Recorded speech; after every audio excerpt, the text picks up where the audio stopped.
অনেকেই বলে আল্লামা গিয়াসউদ্দিন আত-তাহেরি হুজুর কোরআন তেলাওয়াত করতে পারে না এবং কোরআন তেলাওয়াত করে না।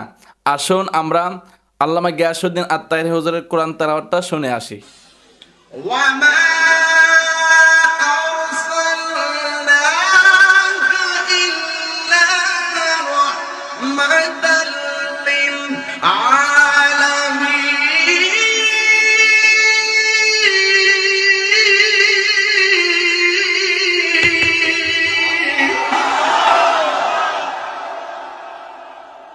بسم الله الرحمن الرحيم